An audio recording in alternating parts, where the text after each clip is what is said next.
Unknown. Henderson Field, Guadalcanal. 2,200 hours.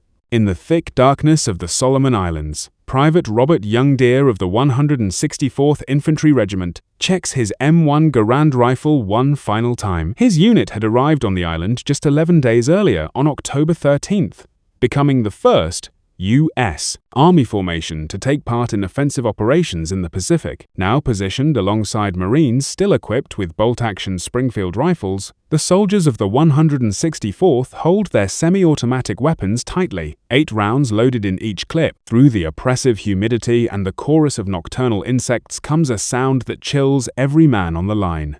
The approaching enemy forces beginning their charge, shouting battle cries in unison. Among the attackers, Lieutenant Kenji Yamamoto of the 29th Infantry Regiment leads his platoon forward. His Type 38 Arisaka rifle, with its long 31.4-inch barrel, proves difficult to handle in the dense jungle. The 5-round internal magazine has been loaded with 6, the 5x50 mm cartridges, requiring him to cycle the bolt each time to chamber a new round. Behind him, newer troops carry the Type 99 rifle chambered in the more powerful 7x5 8mm cartridge, still bolt action, still limited to 5 rounds before reloading. What follows in the next 12 hours of fierce combat will reveal why American infantry held a major advantage in firepower that the opposing side never expected. The technological gap between the semi-automatic M1 Garand and the bolt-action Arisaka rifles would prove as decisive as any tactical doctrine, showing how industrial innovation and mass production could shape the outcome of infantry warfare in the modern era. The battle about to unfold at Henderson Field would highlight a fundamental truth of the Pacific War. While opposing soldiers showed remarkable bravery and determination, they were held back by rifle technology from an earlier generation. The M1 Garand semi-automatic system, 8-round capacity, and powerful 30-06 Springfield cartridge gave American forces a rate of fire and effectiveness that the enemy's bolt-action rifles could not match. This difference in small arms capability would be repeated across countless engagements throughout the Pacific, from the jungles of New Guinea to the volcanic terrain of Iwo Jima, contributing significantly to the eventual Allied victory.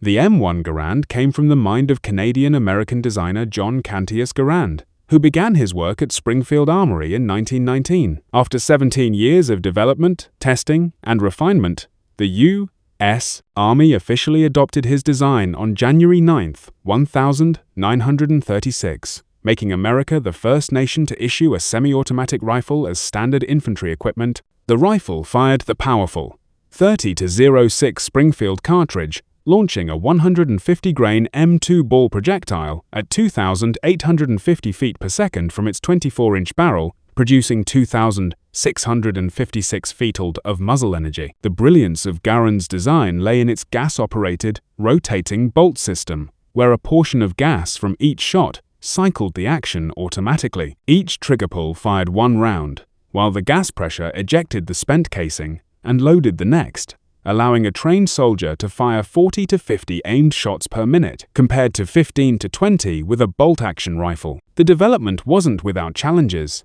Early prototypes used a primer-actuated system that proved unreliable.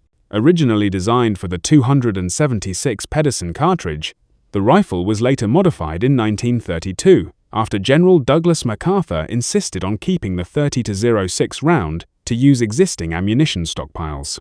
The decision delayed production, but ultimately gave the rifle excellent long-range performance and stopping power. The Arisaka rifles dated back to Colonel Nari Akira, Arisaka's original Type 30 design of 1897, created to replace earlier service rifles. By World War II, Japanese forces mainly used 2 versions, the Type 3-8 adopted in 1905, and the Type 9-9 introduced in 1939. The 2599th year of the Japanese calendar. The Type 38 fired the 6.5 x50 mm semi-rimmed cartridge with a 139-grain bullet at 2,500 feet per second, producing about 1,650 feet lb of muzzle energy. The Type 99 used the more powerful 7.7 x 58 mm cartridge, firing a 182-grain bullet at 2,400 feet pers, with 2,300 tons lb of energy. Both Arisaka variants were bolt-action rifles with 5-round internal magazines loaded via 5-round stripper clips. The Type 38's exceptional 31.4 inches barrel length made it one of the longest infantry rifles ever fielded, contributing to excellent long-range accuracy, but proving extremely cumbersome in jungle combat, where engagement distances rarely exceeded 100 yards. The Type 99, with its shorter 25.9 inches barrel, was more manageable, but arrived too late to fully replace the Type 38 inches service. The Arisaka action itself was remarkably strong. Post-war testing proved it stronger than the American Springfield, British Lee-Enfield, or German Mauser actions. The rifles featured an innovative safety mechanism that could be operated silently, and the bolt design incorporated a gas escape system to protect the shooter in case of a ruptured cartridge case. However, these engineering achievements could not overcome the fundamental limitation of manual bolt operation in an era of increasing firepower. The industrial disparity between America and Japan became starkly apparent in rifle production figures. Between 1,936 and 1,945, American factories produced approximately 5.4 million M1 Garand rifles. Springfield Armory led production with 3.5 million rifles, while Winchester Repeating Arms Company contributed 513,880 rifles. International Harvester and Harrington and Richardson would add additional production during the Korean War. Peak production at Springfield Armory reached 1,000 rifles per day by January 1944. With Winchester achieving 600 rifles daily at their height. This massive output ensured that virtually every American infantry soldier and Marine in the Pacific carried the semi-automatic rifle by mid-1943. The U.S. military's allocation system prioritized combat units, with the Marine Corps receiving 22,000 M1 Garands per month in early 1943, despite their initial reluctance to adopt the rifle. By the end of fiscal year 1942, the Marine Corps possessed 62,886 M1 Garands, though not all had reached frontline units. Japanese production presented a starkly different picture. From 1905 to 1945, Japan manufactured approximately 3 million Type 38 rifles across multiple arsenals, including Koshiawa, later Tokyo, Kakura, Nagoya, and Mokdan Arsenal in occupied Manchuria. Type 99 production from 1939 to 1945 reached roughly 3.5 million units, manufactured at 9 different arsenals, including 2 outside Japan proper, Mukden in Manchukuo and Jinsen in Korea. Despite these substantial numbers totaling over 6 million rifles, Japan never achieved the production rates necessary to fully modernize their infantry arms. Many second-line troops, garrison forces, and naval infantry units still carried Type 38 rifles at war's end, creating logistics complications with 2 different ammunition types in use. American M1 Garand production maintained remarkably consistent quality throughout the war. Springfield Armory's quality control procedures rejected any rifle that failed to group within 5 inches at 100 yards. Interchangeability of parts between rifles from different manufacturers was strictly enforced through detailed specifications and gauging requirements. A damaged M1 Garand could be repaired in the field using parts salvaged from other rifles regardless of manufacturer. The adoption of improved heat treatment processes in 1942 actually increased receiver strength over pre-war production. The finishes evolved for practicality rather than economy. The switch from blued steel to parkerizing improved corrosion resistance in tropical environments. Walnut stocks gave way to birch and other hardwoods due to walnut shortages, but functionality never suffered. Late war simplifications included stamped trigger guards replacing milled ones, but these changes were thoroughly tested to ensure reliability. Japanese manufacturing quality, conversely, deteriorated markedly as the war progressed. Early Type 99 rifles featured remarkable innovations: chrome-lined barrels, actually the first military rifle with this feature, anti-aircraft sights with folding arms for leading aerial targets, dust covers to protect the action, and integral wire monopods for stability. The finish was a deep blue, and stocks were made from quality Japanese hardwood with precise inletting. By 1944, these refinements had vanished under production pressure and material shortages. Last-ditch rifles exhibited rough machining marks, simplified fixed rear sights to eliminate the complex ladder sight, wooden butt plates, replacing metal, and inferior wood with poor fitting. Some final production rifles lacked even basic finishing with visible tool marks on all metal surfaces. The chrome lining disappeared as chromium became scarce. Monopods were eliminated, and even the imperial chrysanthemum marking became crudely stamped rather than precisely rolled. The M1 Garand semi-automatic action provided multiple tactical advantages beyond simple rate of fire. After each shot, the soldier maintained his sight picture and cheek weld, while the rifle automatically cycled. This meant faster target reacquisition and more accurate follow-up shots. The operating rod, driven by gas pressure tapped near the muzzle, cycled with sufficient force to function reliably even when fouled with mud, sand, volcanic ash, or carbon buildup from extended firing. The end-block clip system, while sometimes criticized for its distinctive ejection ping that allegedly alerted enemies the rifle was empty, actually provided the fastest reload of any contemporary military rifle. A trained soldier could reload in under 3 seconds versus 5 to 7 seconds for a skilled user working with stripper clips on a bolt-action rifle. The clip ejection also provided immediate tactile and audible confirmation that the rifle was empty, preventing the confusion that could occur with rifles that didn't indicate an empty magazine. The M1's weight of 9.5 pounds, while heavy by modern standards, helped manage the substantial recoil of the .36 cartridge, enabling rapid, accurate follow-up shots.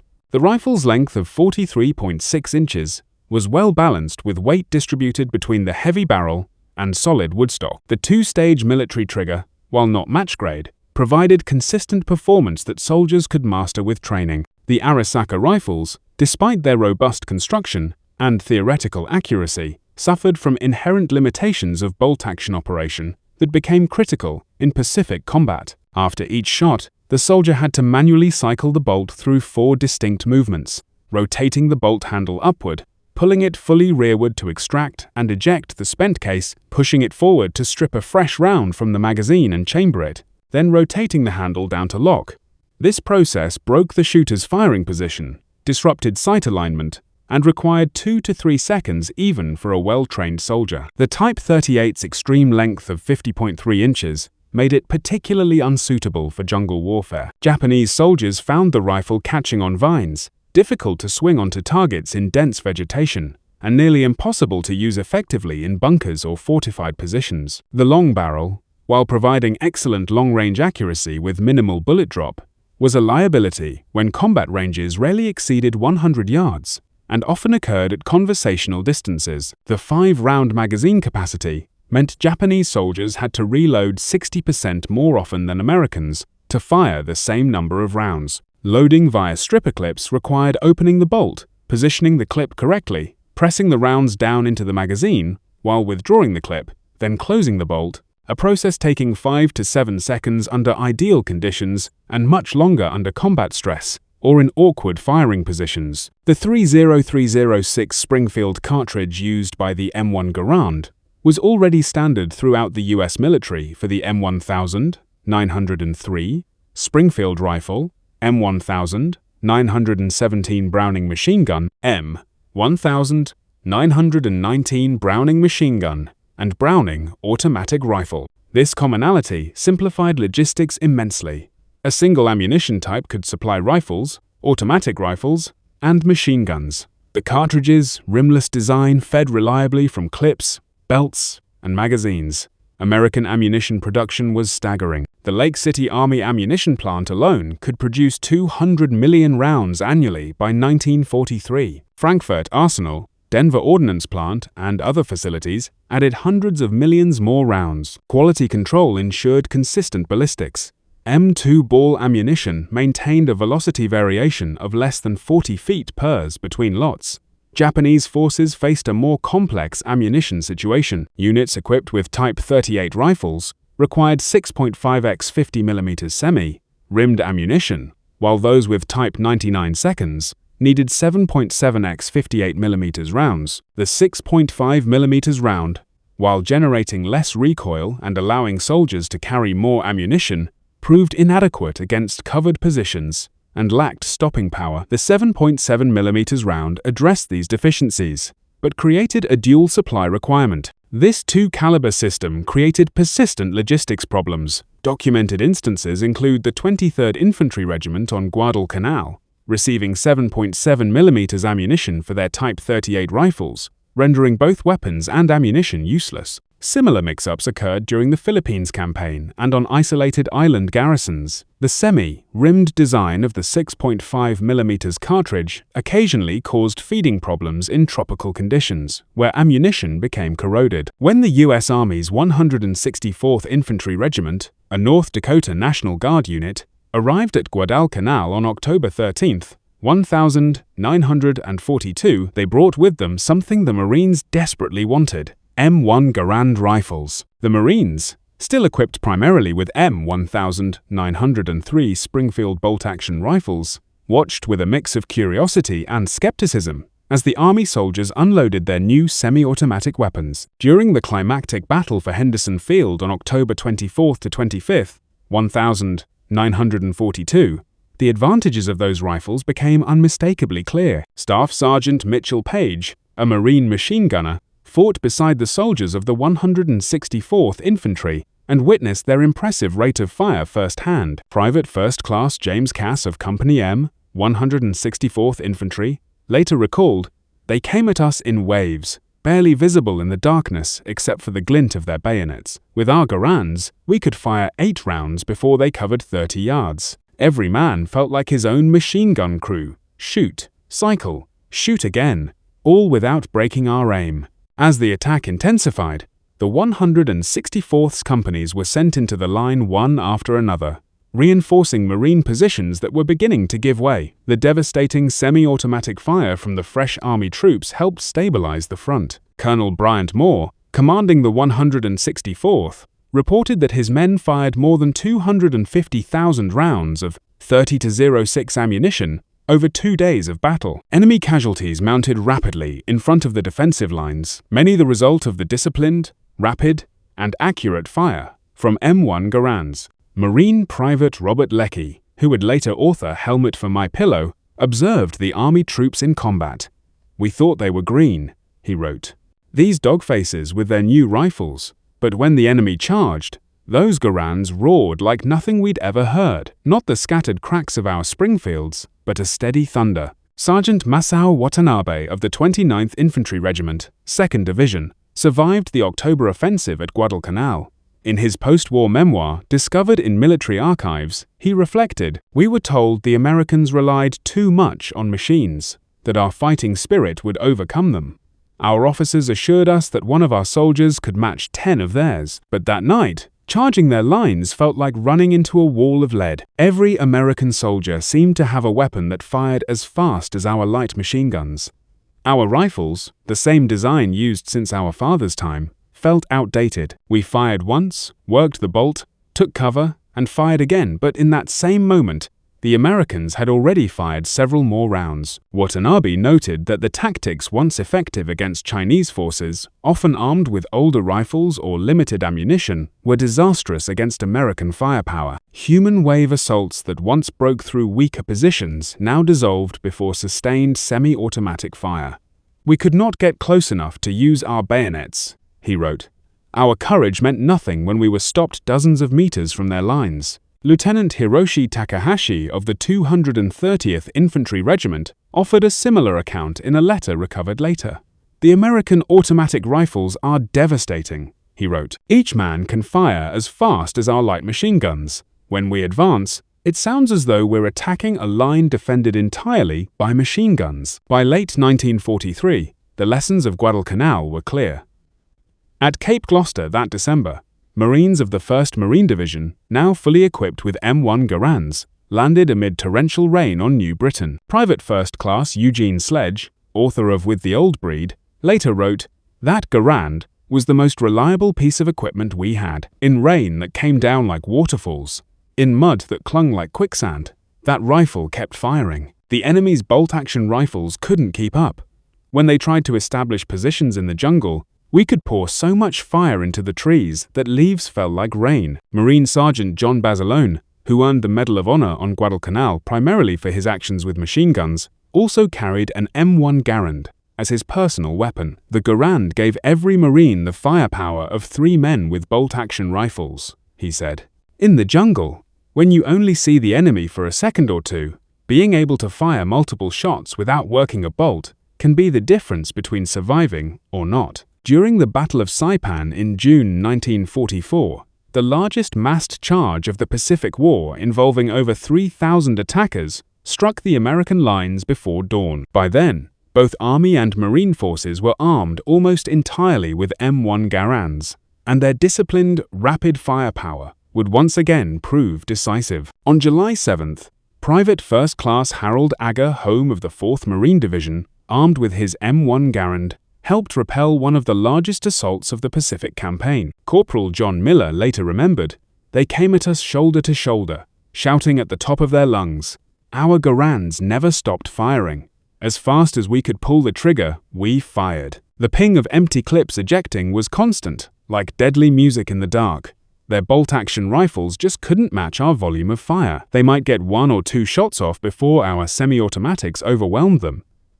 At Peleliu in September 1944, the 1st Marine Division faced an enemy that had learned from earlier battles. Instead of launching direct charges, they defended from heavily fortified positions. But even in this new defensive style of warfare, the bolt-action Arisaka rifle proved less effective.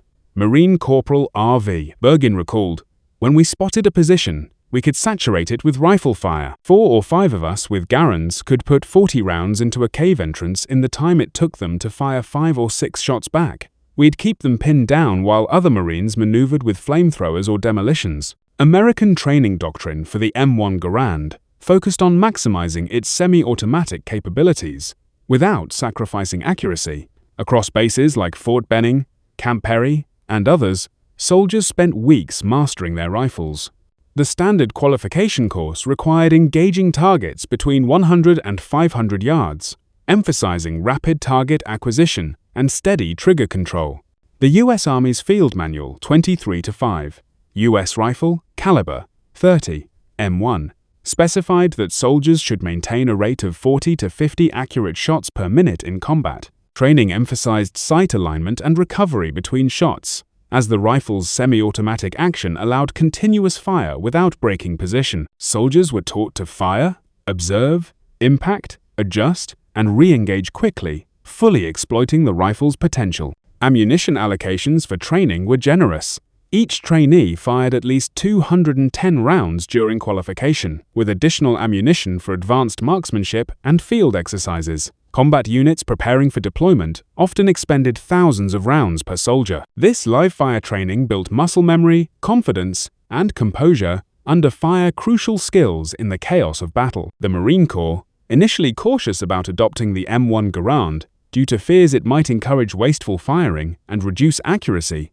soon developed its own rigorous training program. Marine doctrine emphasized accurate volume of fire, not random shooting, but rapid, precise shots that combined the M1's firepower with traditional Marine marksmanship discipline. By contrast, Japanese marksmanship training was deeply rooted in traditions of precision and control. The doctrine of Ichi-geki Hisatsu, one strike, certain kill, reflected both the cultural belief in focus and the practical reality of using bolt-action rifles. Japanese infantry trained extensively for long-range accuracy with the Type 38 rifle, prized for its precision. The Imperial Japanese Army's manuals often described the rifle and bayonet as extensions of the soldier's spirit, emphasizing determination and courage over mechanical advantage. This belief, while reflecting great personal discipline, would prove tragic when facing the overwhelming firepower of modern, automatic, and semi-automatic weapons. Japanese soldiers trained daily in bayonet combat, valuing agility and technique. The Type 38's long length gave theoretical superiority in close quarters, but the dense jungles of Guadalcanal, New Guinea, and other islands rarely allowed clear visibility beyond a few dozen yards. The close terrain negated long-range accuracy and made massed assaults extremely costly. The sound of coordinated M1 Garand fire became a weapon in itself. The steady rhythm of semi-automatic fire, punctuated by the distinctive metallic ping of ejecting clips, had a profound psychological impact on opposing troops. A captured Japanese training manual from 1943 even addressed this directly. The American automatic rifles create a sound like many machine guns firing. Do not be disheartened by this. Remember your determination and continue to advance. But determination alone could not overcome the sheer volume and precision of American firepower.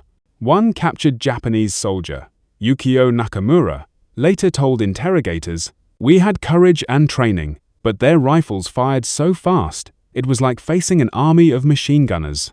During the long campaigns of the Second World War, the evolution of technology began to reshape the way entire nations approached combat. What had once been seen purely as a contest of endurance and courage gradually became a demonstration of engineering, coordination, and industrial power. Few inventions captured this transformation more clearly than the M1 Garand, a semi-automatic rifle that changed how soldiers operated, trained, and thought about the battlefield itself. Before its arrival, most armies relied on bolt-action rifles that required manual operation between each shot. This system had been effective in the early 20th century, but demanded a steady rhythm of movement, fire, reload, readjust. The Garand simplified that entire process, turning what had once been a deliberate sequence into a seamless flow. With each pull of the trigger, the rifle cycled automatically, maintaining a consistent pace of fire that reduced fatigue and increased accuracy under pressure. This innovation meant that for the first time,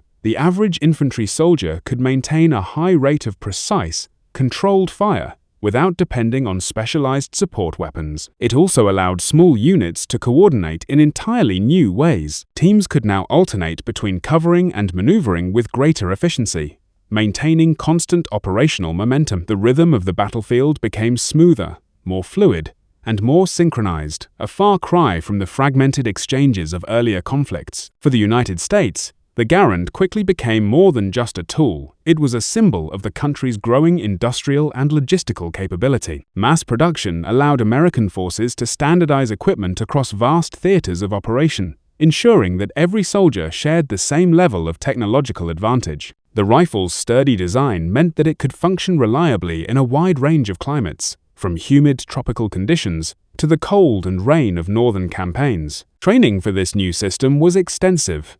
Recruits learned not only to handle the weapon but to use it as part of a team, emphasizing timing, communication, and discipline. Military instructors taught the importance of maintaining steady sight alignment and trigger control lessons that built both precision and confidence. Manuals from the period detailed structured exercises that pushed soldiers to engage targets quickly while maintaining composure. These programs produced troops capable of reacting fluidly to rapidly changing battlefield conditions. The semi-automatic design also had a psychological dimension.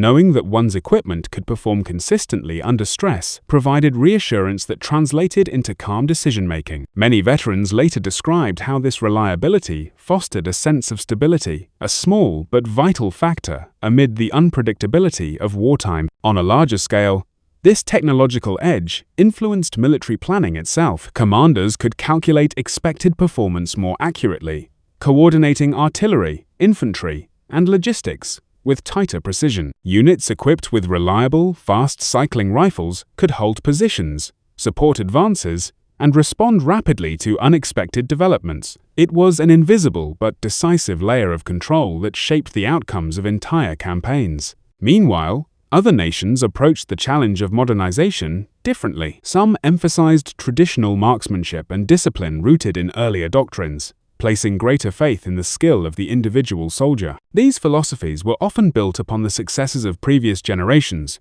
when warfare depended more on endurance and spirit than on mechanical efficiency. Yet, as industrial production and automation advanced, the balance between human skill and mechanical support began to shift irreversibly. The contrasting approaches reflected deeper cultural and institutional beliefs about warfare itself. In some military traditions, mastery of the rifle was not only a technical skill, but also a moral and philosophical discipline, an extension of the warrior's focus and composure. In others, particularly within the American and later Allied doctrines, the emphasis lay on integration, combining training, teamwork, and technology into a single cohesive system. The M1 Garand thus represented the beginning of a new era, It bridged the gap between the hand-operated rifles of the early 1900s and the selective fire weapons that would dominate the late 20th century. Its influence extended far beyond its service life. It shaped the design principles of future firearms, training doctrines, and even national strategies for decades to come. A bolt-action Type 99 Arisaka, firing the 7.7mm round with 2,300 feet lb per shot at a practical rate of 15 rounds per minute, delivered only 34,500 feet lb per minute, less than one-third the M1's energy output. The 306 Springfield's trajectory, while having more drop than the 6.5mm Arisaka at extreme range, proved superior at typical Pacific combat distances. At 300 yards, an unusually long engagement distance in jungle warfare, the 306 dropped 13.5 inches from line of sight, while retaining 1,900 feet lb of energy, sufficient to penetrate multiple layers of jungle vegetation and still incapacitate enemy soldiers. The 6.5mm Arisaka, while dropping only 11 inches at the same range, retained only 1,100 feet lb of energy, often insufficient to penetrate cover. U.S. Army ordnance tests conducted at Aberdeen Proving Ground in 1940 quantified the M1's advantage. In controlled trials, soldiers with M1 Garands consistently achieved 24 aimed shots per minute at 200 yards, with 90% hits on man-sized targets. Soldiers with M1903 Springfields, functionally identical to Arisaka operation, managed only 10 aimed shots with 85% accuracy. In rapid-fire scenarios simulating response to sudden attack, M1-equipped soldiers could engage 3 separate targets in the time bolt-action users engaged 1. Further testing examined sustained fire over longer periods. After 5 minutes of continuous firing, M1-equipped soldiers maintained 80% of their initial rate of fire, while bolt-action users dropped to 60% due to fatigue from working the bolt. The M1's semi-automatic operation required only trigger finger movement, while bolt-action operation demanded gross motor movements of the entire arm and shoulder. Combat statistics from Pacific battles revealed telling patterns. At Guadalcanal, Army units equipped with M1 Garands expended an average of 150 to 200 rounds per man per day of heavy combat. Marine units still equipped with Springfield rifles expended 60 to 80 rounds per man in similar conditions. This didn't represent ammunition waste, but rather the M1's ability to deliver effective fire at fleeting targets. Japanese forces, by comparison, rarely expended more than 40 to 50 rounds per man per day, limited by both ammunition supply and the mechanical constraints of bolt-action operation. Captured Japanese after-action reports frequently cited ammunition shortages, but even when ammunition was available, the slow rate of bolt-action fire limited consumption. Japanese military documents captured throughout the war revealed increasing awareness of American firepower superiority. A report from Lieutenant General Harukichi Hyakutake, commanding the 17th Army on Guadalcanal, stated in November 1942, "Enemy rifle fire has density and accuracy beyond our expectations. Each enemy soldier appears to be armed with an automatic weapon.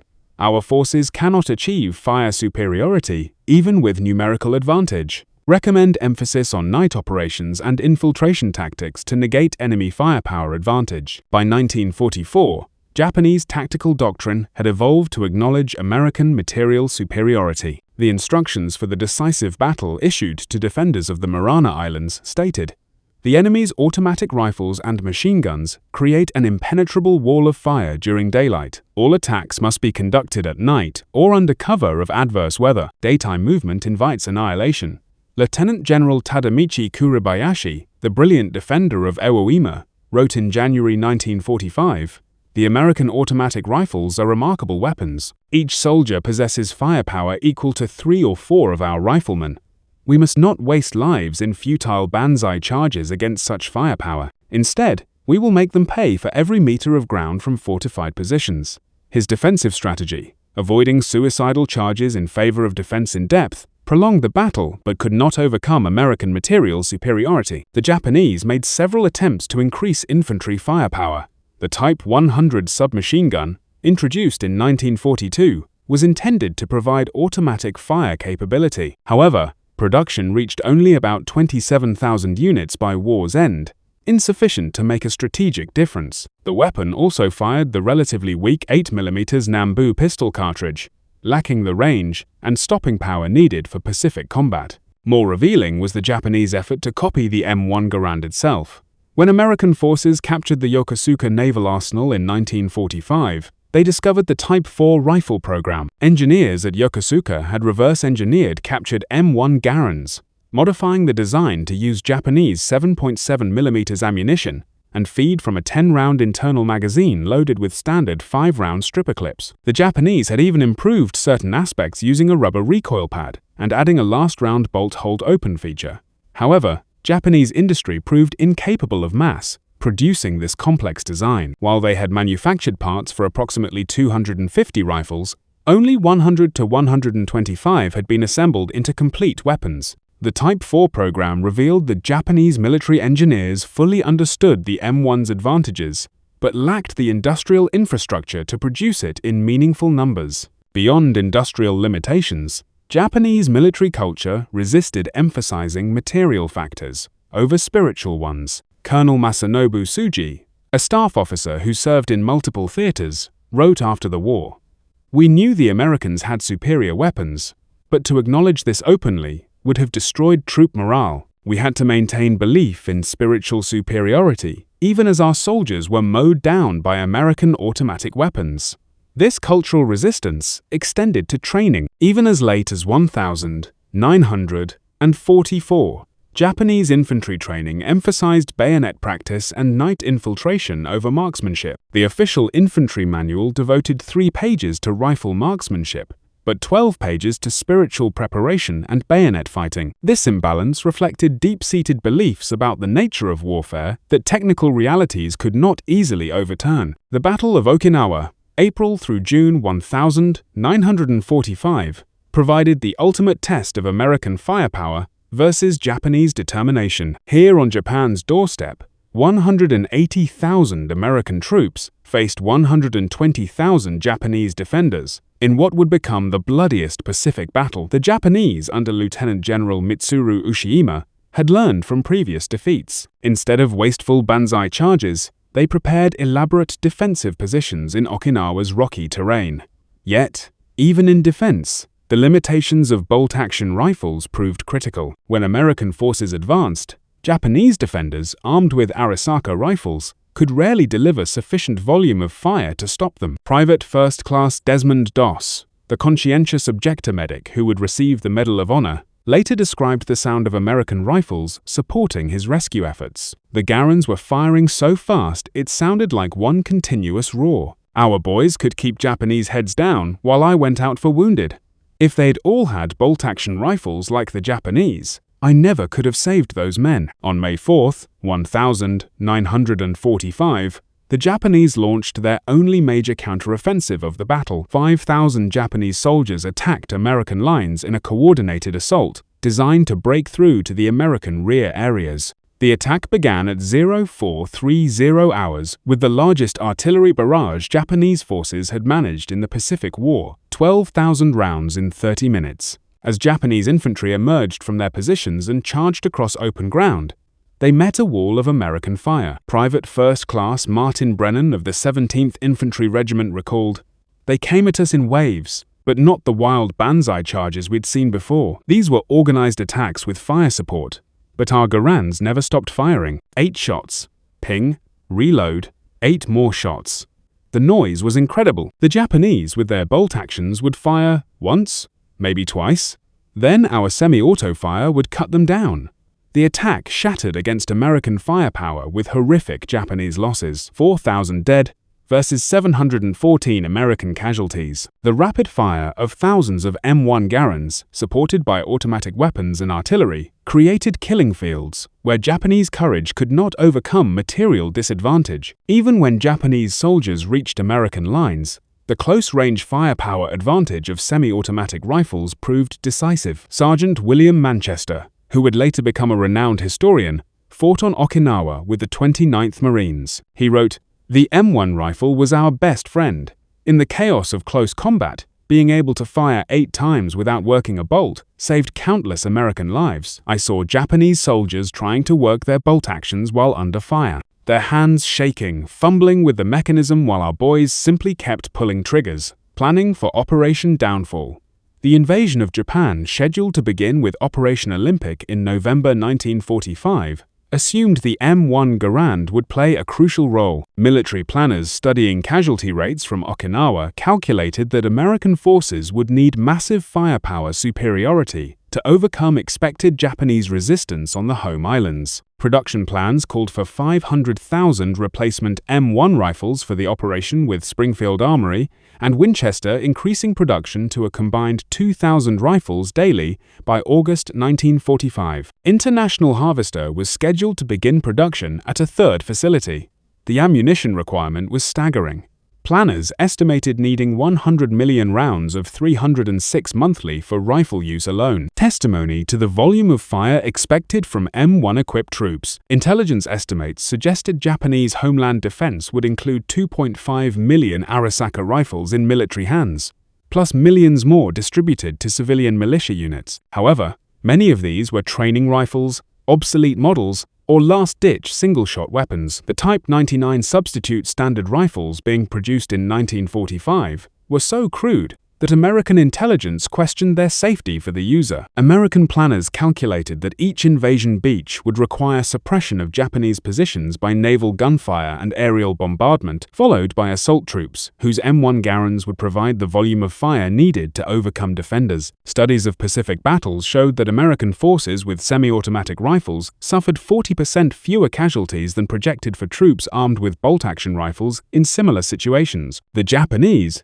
recognizing their firepower disadvantage, planned to rely on suicide tactics, using civilians as human shields, and close-quarters combat in urban areas where rifle advantages would be minimized. Secret Japanese plans discovered after the war revealed desperate measures: bamboo spears for civilians, suicide swimmers with explosive charges, and even programs to spread biological weapons. The Arisaka rifle, once the pride of the Imperial Army, had been relegated to just one component of a desperate defense. The atomic bombings of Hiroshima and Nagasaki ended the war before Operation Downfall commenced. Post-war analysis suggested American casualties could have reached 500,000 to 1 million, with Japanese casualties in the millions. The M1 Garand's firepower advantage would have been crucial, but at a terrible cost in lives on both sides. The M1 Garand's success influenced military rifle development worldwide. The Soviet Union, which had struggled with limited production of its SVT-40 semi-automatic rifle during World War II, developed the SKS carbine directly influenced by captured M1 Garands. China's Type 56 carbine was essentially a copy of the Soviet SKS.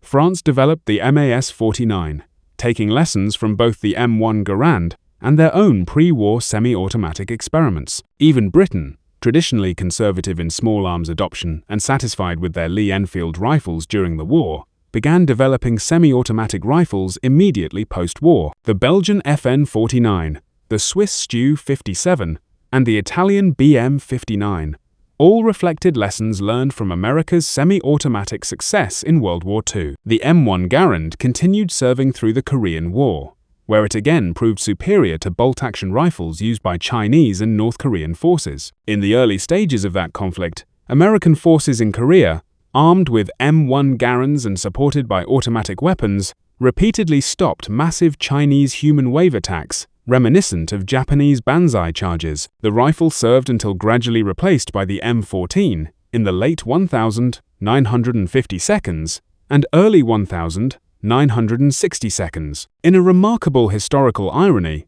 the United States equipped the newly formed Japanese self-defense forces with M1 Garand rifles in the 1950 seconds. Japanese soldiers who had faced the weapon now trained with it, experiencing firsthand the firepower advantage their predecessors had faced. The JSDF received approximately 150,000 M1 Garands through American military assistance programs. Japanese veterans interviewed in the 1960 seconds consistently cited American firepower, particularly the M1 Garand, as a decisive factor in their defeat. Saburo Sakai, Japan's leading surviving fighter ace, stated, "We could match American courage, We could match American tactics, but we could never match American firepower. Every GI with his automatic rifle was worth 3 of our soldiers. Today, both the M1 Garand and Arisaka rifles are highly sought after by collectors, though for different reasons. The civilian marksmanship program has sold over 500,000 surplus M1 Garands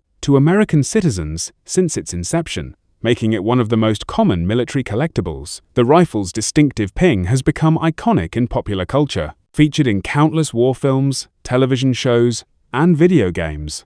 The M1's reputation as the greatest battle implement ever devised. General Patton's famous assessment remains unchallenged among World War II infantry weapons. Modern shooting competitions still feature M1 Garand matches with the rifle, proving remarkably accurate even by contemporary standards. Japanese Arisaka rifles, particularly those with intact imperial chrysanthemum markings, are prized collectibles. The chrysanthemum, symbol of the emperor, was typically ground-off rifles before surrender, making intact examples rare and valuable. Modern testing has proven the Arisaka action to be exceptionally strong, stronger even than the Mauser or Springfield actions. But this strength could not overcome the fundamental disadvantage of bolt-action operation. Interestingly, both rifles have seen combat in the 21st century. M1 Garands have appeared in conflicts in the Middle East, supplied decades ago through military aid programs. Arisaka rifles have been documented in use by insurgent forces in Afghanistan and Myanmar, testament to the durability of the design, even if tactically obsolete. On that October night at Henderson Field in 1942, as Private Robert Young Deere of the 164th Infantry Regiment and thousands of other American soldiers demonstrated the devastating effectiveness of semi-automatic rifle fire, they were proving a fundamental truth of modern warfare. Technological superiority, backed by industrial production, could determine the outcome of battle regardless of human courage or determination. The M1 Garand delivered 40 to 50 aimed shots per minute, versus the Arisaka's 15 to 20, 8 rounds before reloading versus 5. Semi-automatic operation versus manual bolt manipulation. Weight of fire that could stop a banzai charge in its tracks, versus single shots that required breaking sight picture to chamber the next round. These mathematical realities multiplied across millions of individual firefights from Guadalcanal to Okinawa helped determine the Pacific War's outcome. Lieutenant Kenji Yamamoto, who led that charge on October 24, 1942, with his Type 38 Arisaka, did not survive to see the dawn. His rifle, with its exceptional accuracy and admirable construction, its smooth bolt action and strong receiver, could not overcome the wall of semi-automatic fire that met his attack. Found after the battle, his weapon had 3 rounds remaining in the magazine. He had managed to fire only twice, while advancing 100 yards under the concentrated fire of M1 Garands. Around him lay dozens of his soldiers, most with full or nearly full magazines in their Arisakas, having been cut down before they could effectively return fire. The story of the M1 Garand versus the Arisaka rifles ultimately tells a larger truth about World War II in the Pacific, that courage and determination, while admirable and necessary, could not overcome the arithmetic of firepower. The United States had produced 4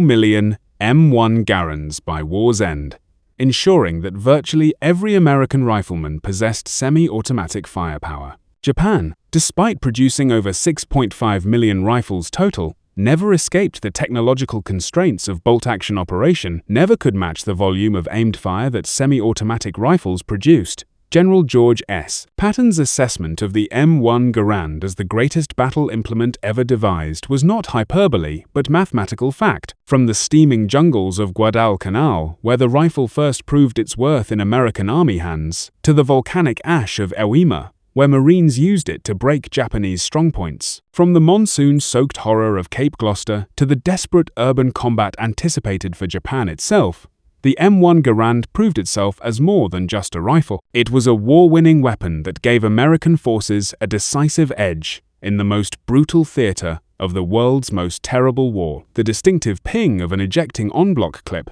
became the sound of American victory in the Pacific. A sound that meant 8 enemy soldiers would never reach American lines. A sound that meant another Japanese position had been suppressed, another island secured, another step taken toward Tokyo Bay. Against it, the bolt-action Arisaka, for all its virtues of strength and accuracy, was simply fighting the last war with the last war's technology. In the final analysis, the Pacific War was won not by any single weapon or battle, but by the cumulative effect of American industrial might and technological superiority. The M1 Garand stood as perhaps the most visible symbol of this advantage at the individual soldier level. Every GI or Marine with an M1 possessed the firepower of 3 enemy soldiers, an advantage that no amount of spiritual training or warrior tradition could overcome. The Japanese soldier, brave as he was, dedicated as he was, skilled as he was, could work his rifle bolt only so fast. And in modern war, rate of fire multiplied by accuracy equaled survival.